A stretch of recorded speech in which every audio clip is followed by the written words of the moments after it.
Hey guys, it is Ryan. I'm not sure if you know this about me, but I'm a bit of a fun fanatic when I can. I like to work, but I like fun too. It's a thing. And now the truth is out there. I can tell you about my favorite place to have fun. Chumba Casino. They have hundreds of social casino style games to choose from with new games released each week. You can play for free anytime, anywhere. And each day brings a new chance to collect daily bonuses. So join me in the fun. Sign up now at ChumbaCasino.com. No purchase necessary. VGW Group. Void where prohibited by law. See terms and conditions. 18+.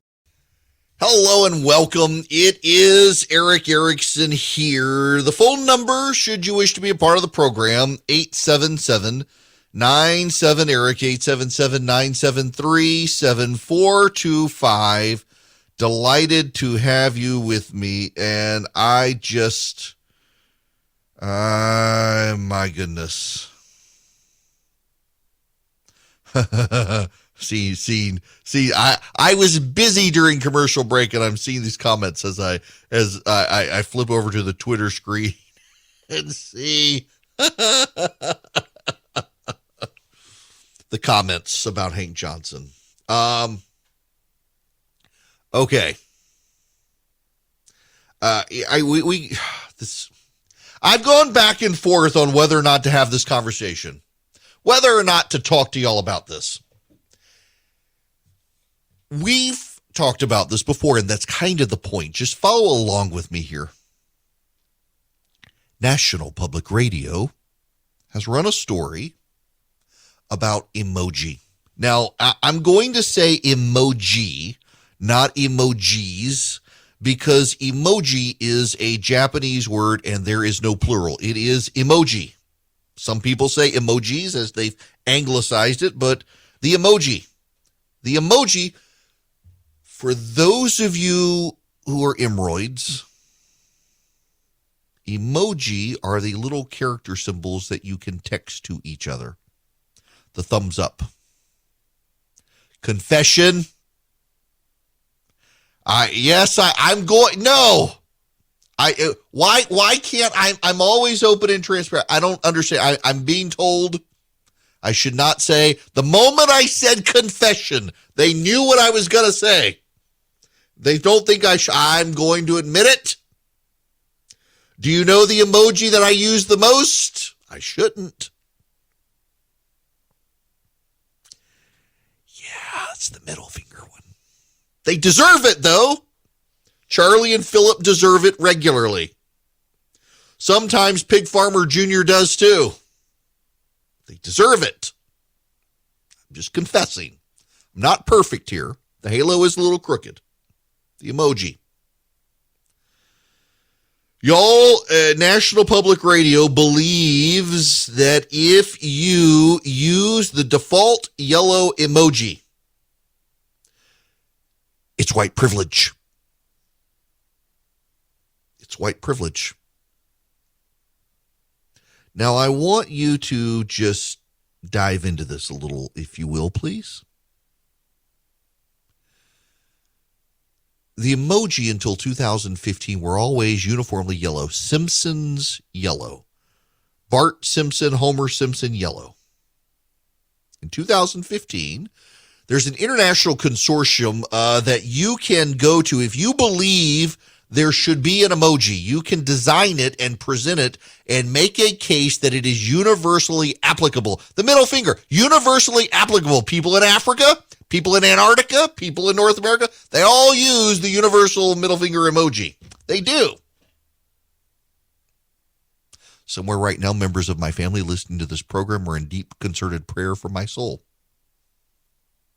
But it's true. Emoji are universally applicable. To get an emoji through the International Consortium, you have to make the case it is universally applicable.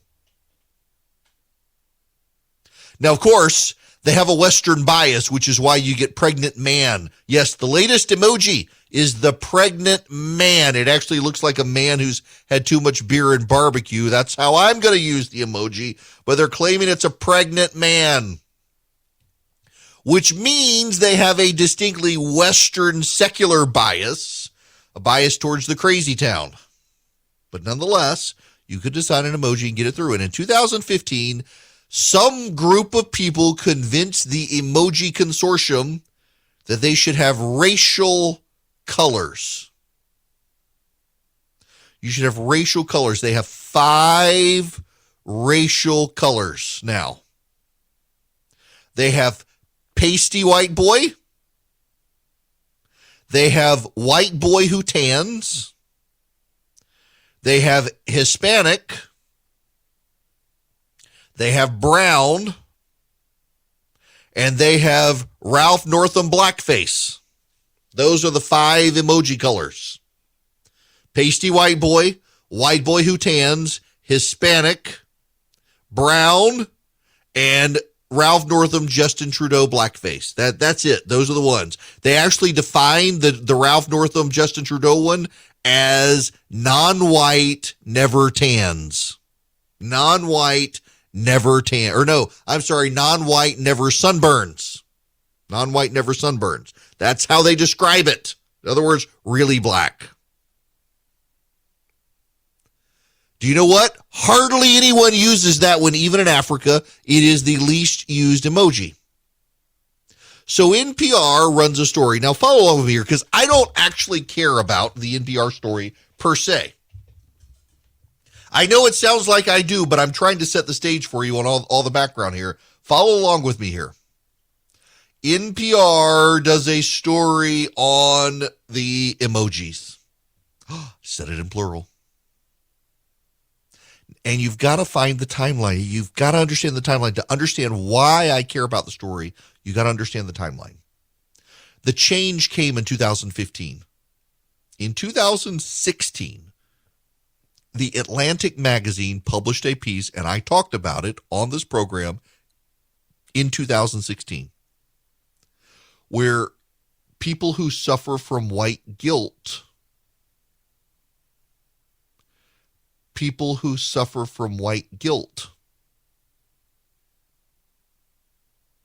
are stressed about their emoji choice. Do they use yellow, the default, or do they invest in caring enough to choose their racial identity? And what if they don't choose their racial identity? And what if black people choose the white? Or what if the white people choose the black and you get digital blackface? And lo and behold, along comes a study from the University of Edinburgh, Scotland, in 2018. And it turns out in North America, the racial preferences are evenly split among all 5 emoji on Twitter. This is where the study comes from. The study was based on tweets. I didn't even know you could pick a racial default on Twitter, but apparently you can. And in 2018, overwhelmingly around the world, the white emoji are used. And in the United States, it's a pretty even distribution among all 5. According to the study, even in Africa, the darkest black emoji is the least used. But this was on Twitter, and it turns out a majority of all people, regardless of race, use the yellow emoji, the default. And in fact, non-white people are more likely to take off the default, and white people leave the default on. But overwhelmingly across all races, people use the default. That study came out in 2018. So you have the change made in 2015, the Atlantic story in 2016, the study in 2018, and then in 2022, 18, 19, 19, 20, 4 years later, just making sure, I was about to say 3, but 4 years. 4 years later, NPR News does a story on the study that's 4 years old, and they reference the article that's 6 years old about the change that's 7 years old. And along the way, this is why I care. 2020 happened. In 2020, the New York Post published a story about Hunter Biden. A computer repair shop looked at Hunter Biden's hard drive. They had pictures of Hunter Biden with prostitutes, Hunter Biden engaged in indecent acts, Hunter Biden smoking crack, Hunter Biden's crack pipe, Hunter Biden high as a kite, Hunter Biden's business negotiations with the Chinese and Ukrainians and others. And the New York Post ran this story, and the left attacked. They got Twitter to turn off the New York Post's Twitter account. They claimed it was fake news. They opined it was most likely a Russian hit job. The story was very real. Hunter Biden has taste in ugly prostitutes. Poor taste in ugly prostitutes. Hunter Biden has poor taste in crack pipes. He's probably going to be the face of his father's crack pipe initiative. Hunter Biden was getting deals with the Chinese and giving kickbacks to his father, Joseph R. Biden, President of the United States. It's all true. It is all true. And what is also true is that NPR News Washington decided the story wasn't worth their time and bragged about it. Bragged about the story was not worth their time. It was a partisan hit job in an election designed to shake up people's confidence in Joe Biden, and they would not touch it. They wanted nothing to do with the story. They bragged about it. They put it in writing that they would not cover this story. The story of a man whose father would be president of the United States, who in his emails mentioned that in any business deal he got, he had to give his father a kickback. The same Hunter R. Biden, who is now creating crap artwork that is being sold for lots of money, and those purchasers could be getting invited to go meet with dad at the White House. And the media is absolutely uninquisitive about any of this. That's why I care about this story. I care about this story because National Public Radio refused to cover the Hunter Biden story and openly bragged about not covering the Hunter Biden story. And in 2022 takes the time to tell their white audience that if you don't use the white emoji, you might be expressing your white privilege through indifference. And it's based on a 2015 change that was covered in 2016 and studied in 2018, and it took them until 2022 to arrive at it. So maybe by 2040, they will actually look at the Hunter Biden story.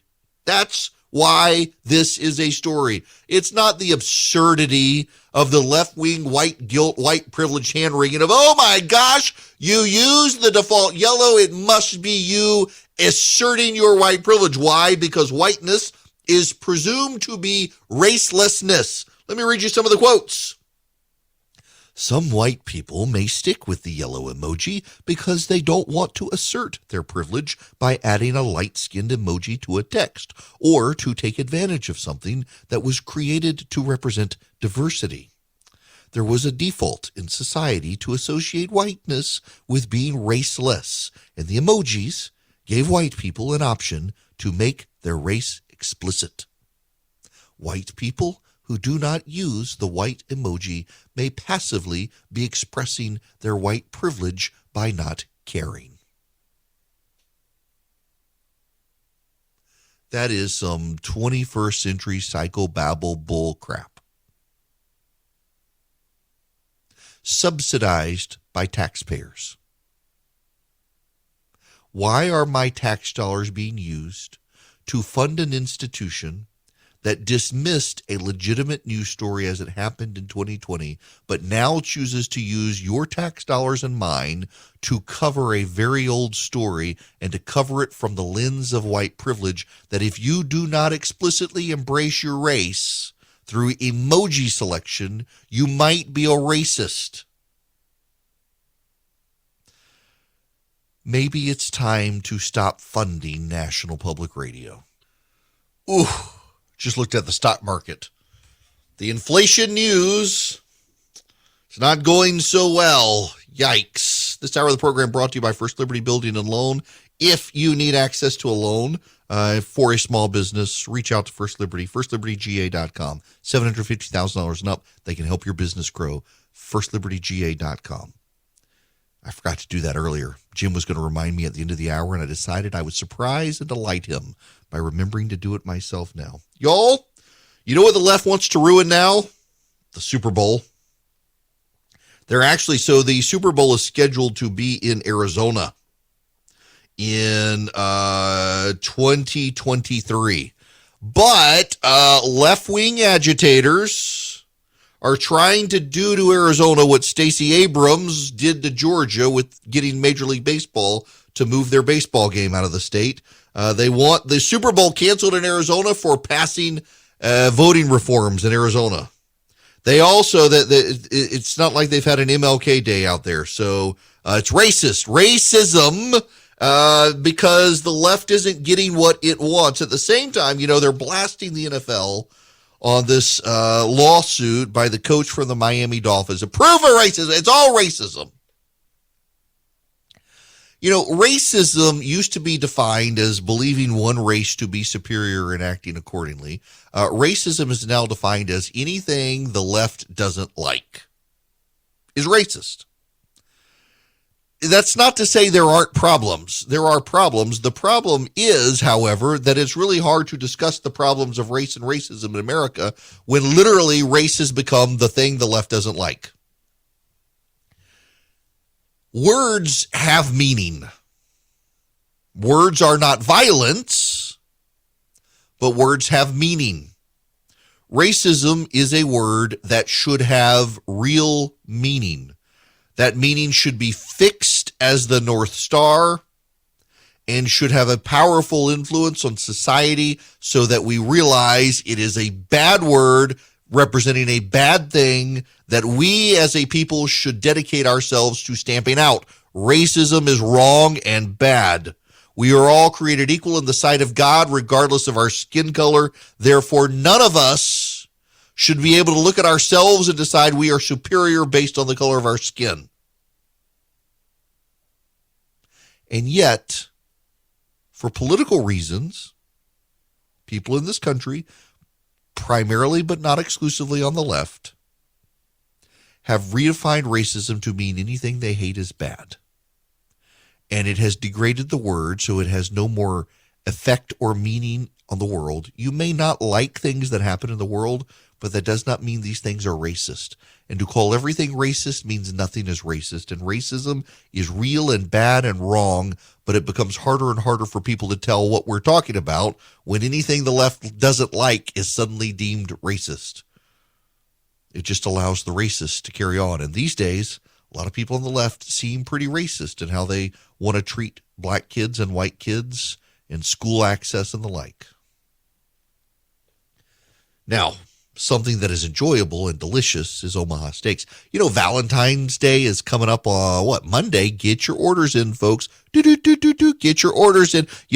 A nice steak dinner for Valentine's Day would be great. And there's the big game this weekend as well. Go to omahasteaks.com. You can get great deals for Valentine's, for football, for the end of the football season, for the beginning of baseball season, if it ever happens, or if you just want your friends and family over, you get really, really great value. And right now you can get 4 free chicken breasts and 4 free pork chops from Omaha Steaks with their incredible packages, whether it's for the big game or you just want a lot of food. Go to omahasteaks.com. Get the caramel apple tartlets as well, particularly if you have dessert. My wife loves them. They're individually wrapped. She just pops them in the oven and she heats them up individually. She puts a little ice cream with them. She's the one who's doing all the weight loss stuff, and it's working. She's lost like 60 pounds, but she gets one of these things and she loves it. omahasteaks.com has incredible values, incredible deals, and right now 4 free chicken breasts, 4 free pork chops with all the deals you see by going to omahasteaks.com, putting Eric, E-R-I-C-K, in the search bar. Save money, get great food from omahasteaks.com. Hi there, it is Eric Erickson here. Well, I'm gonna go down the road less traveled, topic I wasn't even going to talk about. Well, I was going to talk briefly, but then I started really getting into the story, and it infuriates me. Get ready. All right. To get here, I'm going to do, I'm okay. So tangent, I got a 16-year-old and a 13-year-old, and our kids go to a small classical education Christian school. And the 16-year-old was late getting there. She was already at our church's school, no less, where, don't get me started. Nonetheless, she's a little less sheltered than the younger one, who we started at the school younger. And I'll never forget taking him to see the first Tom Holland Spider-Man movie. He had to have been probably 8 at the time. And there's that scene in the movie where Spider-Man's friend Ned is in the library and is trying to look up how to steer and use a particular car. And it's during prom when the teacher comes in and says, "Ned, what are you doing in the library?" He doesn't want to say he's helping Spider-Man, so he says, "Looking at porn." And the whole audience in the theater laughs, except my 8-year-old, who says, "What's porn?" Thank God. Thank you, Lord. And then the very last scene in the movie is Peter Parker's Aunt May says, "What the f-?" And the movie cuts before she says the word. And my kid had no idea what she was saying. It's like, thank you, Jesus. Our kid is in the right school. Now he is 13, a little more worldly wise. We've had to have the talk that all fathers dread talking about. But he wanted to play soccer this year, and his grades have been terrible. And we had to get him to bring up his grades, and then it was too late to play soccer. But he went to the coach himself and said, "Look, I got my grades up." He took his math grade from the 40s to the 80s. And this was just in the semester. He made great at the end of last semester, and then this semester got back in his homework grades. He rushes through his homework. Doesn't care about the homework, and the homework grades dragged him down into the 40s. And we had to come to Jesus meeting with him. And then he wanted to play soccer, so he knew he had to get his grades up. But my wife was so adamant that he comes home, he's worn out, he's fussy, he doesn't want to do it. She made him sign a contract. And man, I read the contract, and I was like, you might as well prick your finger and sign it in blood, because your mama got you on this one. And my goodness gracious. So he's got to take care of bringing his clothes down for laundry and have a good attitude and can't be whiny and fussy and hangry and all this. And it's just the joys of raising kids. Made him sign a contract, sign his life away. He's going to be bound by it, or else there will be hell to pay. And I have tried to explain to him that he may think of the hell of the Bible and the lake of fire, and that he would crave compared to his mother's temper. So he better actually keep his end of the deal here. Now, raising kids is hard, and we don't always get it right. All of us have stories, I'm sure, about things our parents did to us that linger in the back of our mind, regardless of how forgiving we are and stuff. Everybody has something their parents do that the kids wish the parents had done something differently. And then you get the joys of having kids and get to realize how difficult it actually was to have kids and to navigate it. And you make a commitment to not do those things that your parents did to you that linger in your mind. And then you do other stuff that your kid is going to grow up and be a parent, and it's going to linger in their mind. And all of us screw up in different ways. No parent is perfect. And all of us probably grow up thinking that the other parent is that our friends have a perfect parent, and little do we know what's going on. It's hard. And one of the things that makes it even harder these days to raise kids, one of my deep frustrations as a parent is it's not even the but the hyper sexualization of society. And increasingly in society, it's really, really common for kids to be exposed to sexualization. Adidas yesterday ran an ad on Twitter, and it showed a series of women's breasts exposed as if it was no big deal. I hope to have my Twitter account deleted before they're trying to sell jock straps, because this was an ad for bras. Our kids get exposed in every, I was talking to a guy a couple of weeks ago, and he knows his son views pornography. And this is a good guy. I like the guy, but he knows his son looks at pornography, and his view is, well, he did it at that age. You got a teenage son engaged in pornography, and your response is, well, I did it at that age. Who am I to judge? You're the dad. Let his kid gamble and watch porn. And then you as a parent who you're protective of your kids, you want to raise them with your values, but you can't, like I do, send your kid to a Christian school. And by the way, we sent our kids to Christian school before, and now our kids are at a real Christian school.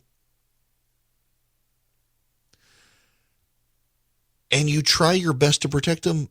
You send your kids to public school, and the public schools have their way with them. You know, in Florida, there's a bill pending in the legislature. It's being characterized by the media as "Don't Say You're Gay" bill. What's actually going on with this bill, it's, of course, the media and the left want to mischaracterize it. What's going on is that schools in Florida, repeatedly now we know, have been down to kindergarten. We're not talking high school here, we're talking kindergarten. Have been indoctrinating kids on sexuality and sex choices and gender choices and things like that, as if it is the kindergarten's right to tell a 5-year-old, well, maybe you're gay. Maybe you are, but why is it something to bring up in kindergarten? And then there's this in Connecticut. A Connecticut school is under fire for handing out a pizza and consent assignment. Pizza and consent assignment to 8th graders. To 8th grade students. They were given a handout stating that pizza can be used as a metaphor for sex, which instructed students to list their favorite and least favorite pizza toppings in relation to sex. Here are some examples. Likes, cheese equals kissing. Dislikes, olives equals giving oral. Stated the assignment to 8th graders. Now that you know this metaphor for sex, let's explore your preferences. Draw and color your favorite type of pizza. What's your favorite style of pizza? Your favorite toppings. What are your pizza no-nos? Mirror those preferences in relation to sex.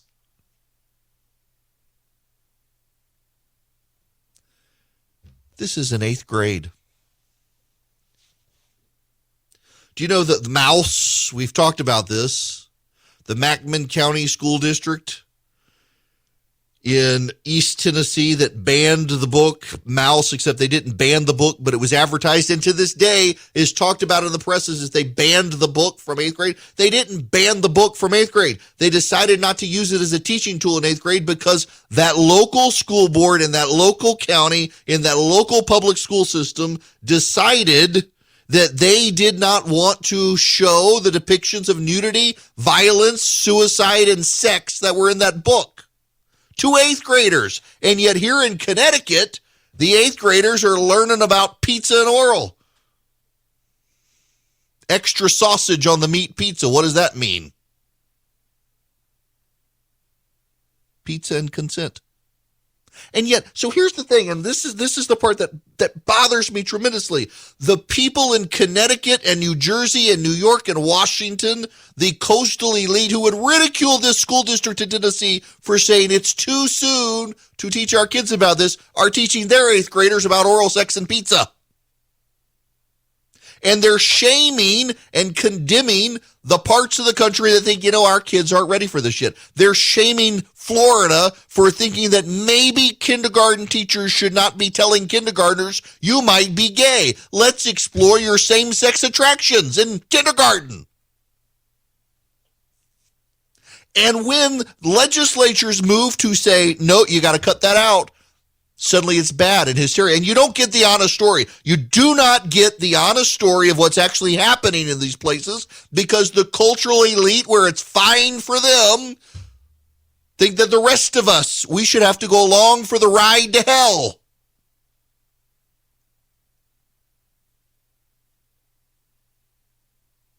And in some of these schools, some of these progressive areas, I don't know, what was it? Washington State wanted to ban To Kill a Mockingbird because the use of the N-word, it might hurt their feelings.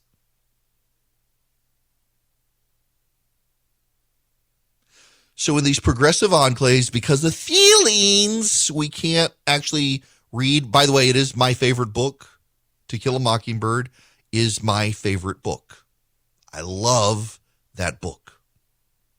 I love the movie To Kill a Mockingbird as a movie. It's a wonderful movie about that book, and it misses some of the most wonderful moments of the book. If you've ever seen the movie, you should read the book. It's a delightful book. It's maybe delightful isn't the right. I love the book. I passionately love that book. I care deeply for that book. And some parts of the country won't let the good progressive kids read the book because it has the N-word, because it's documenting a terrible time in the South, and it gives you a great picture. And these same people are upset because this school district in Tennessee doesn't want to use mouse. I'd never even heard of mouse until the controversy existed. I looked it up. I wouldn't want my 8th grader reading it. I want him to know about the Holocaust. And guess what? The kids in that 8th grade school system learn about the Holocaust. But they learn about it without having to see pictures of suicide. In Connecticut, they're getting 8th graders to write about their sexual preferences. God help us if 8th graders are having that much sex. Lee Snodgrass is a member of the Wisconsin General Assembly. She has now deleted this tweet that she posted right as we were going to air today.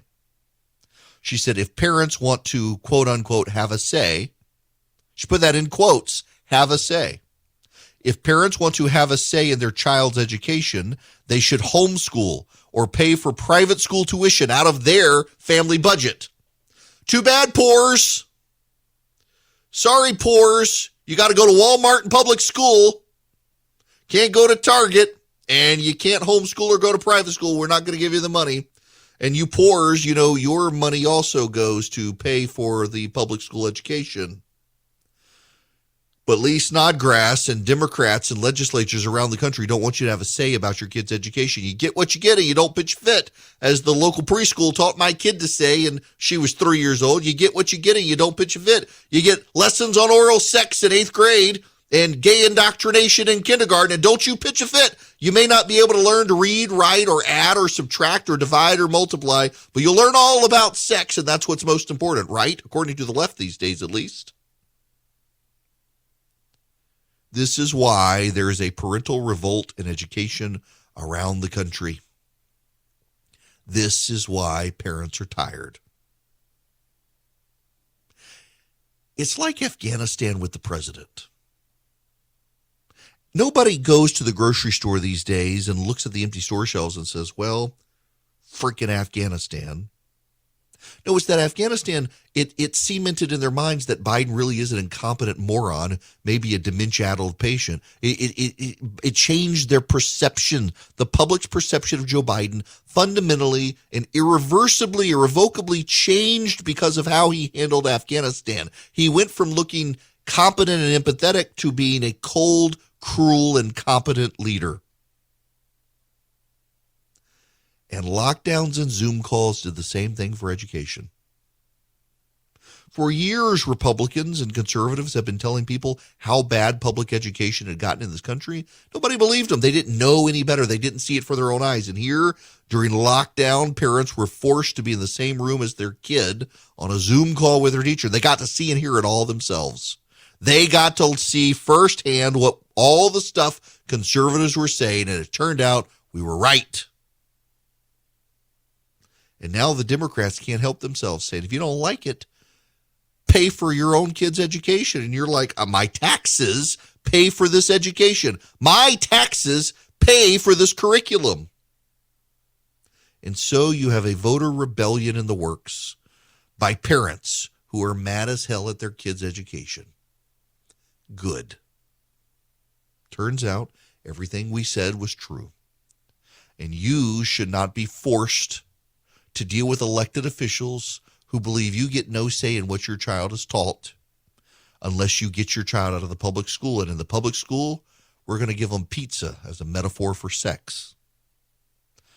If this keeps going on, just burn it all down and go back to individual schoolhouses where everybody pools their money themselves and teaches their kids, as opposed to dealing with the public education bureaucracy that does not care about the kids. It only cares about union dues. One of the organizations that fights for school choice, it's called Patriot Mobile. It's a cell phone company, but it's conservative and Christian, and they share your values, and they want your business so they can generate more profits to give more money to the conservative movement. And you get quality cell phone service with them. You get 5G, you get mobile, you get voice, you get wireless data, you name it. You get it from Patriot Mobile. You can even save some money. They give great discounts, veterans, first responders, large families, teachers, NRA members, discounts, and you can get free activation with my name. What you do is go to patriotmobile.com/Eric, patriotmobile.com/ERICK. You can call them. They have 100% U.S.-based customer service. It's 972-PATRIOT, 972-PATRIOT. Tell them I sent you. You get free activation, and you do business with a conservative Christian company that shares your values and gives a portion of its profits to fight for the causes you care about. You don't have to go woke with your cell phone provider. You can use Patriot Mobile, patriotmobile.com/Eric. We can all have a laugh at this one, I think. Anna Leporskaya is a Russian artist who painted a painting called Three Figures. The painting is worth around $1 million. Painted it between 1932 and 1934. It's during the abstract art period in Russia. And it's a painting of three people. And you can tell it's people, a little oddly shaped, but you can tell it's people, but there's no face. It's just the oval for the face, and it's shaded to look three-dimensional. There's no oval. Well, on the first day of his new job at the State Tchaikovsky Gallery in Moscow, I'm sorry, that's where it was on loan. This was in St. Petersburg, at the Yeltsin Center. The security guard, brand new security guard, took a ballpoint pen and decided to draw the eyes on the faces and destroyed the very famous Soviet painting. Yeah, it was an employee of a private security guard guarding the Yeltsin Center, his very first day on the job, who defaced the painting by Anna Leporskaya. It was a very famous painting. I find it very funny. I do. I'm sorry, I shouldn't, but I do. He drew the faces on the faceless people. It's 2022. Things are still crazy. Things haven't settled down. And now you got the Federal Reserve and interest rates. You got the economy. You got inflation. A lot of banks won't even return your phone call. Let's say you're a small business and you need a loan for $750,000 or higher. You see an opportunity where banks, they don't even want to see you. You want to buy a building, you want to build a building, reach out to the Frost family at First Liberty Building and Loan. They've been helping small businesses become big businesses since the 1990s. They want to help you if they can. So spend 10 minutes with them. See if you're a good fit for them and they're a good fit for you. Their website is firstlibertyga.com. That's firstlibertyga.com. Again, you need a loan, $750,000 or higher. You're a small business and you see an opportunity to grow. Share it with the Frost family and see if they can help you. Firstlibertyga.com. That's firstlibertyga.com. First Liberty Building and Loan can help businesses nationwide become bigger businesses. It is Ryan here, and I have a question for you. What do you do when you win? Like, are you a fist pumper, a woo-hooer, a hand clapper, a high fiver? I kind of like the high five, but if you want to hone in on those winning moves, check out Chumba Casino. At ChumbaCasino.com, choose from hundreds of social casino-style games for your chance to redeem serious cash prizes. There are new game releases weekly, plus free daily bonuses. So don't wait. Start having the most fun ever at ChumbaCasino.com. No purchase necessary. VGW Group. Void where prohibited by law. See terms and conditions. 18+.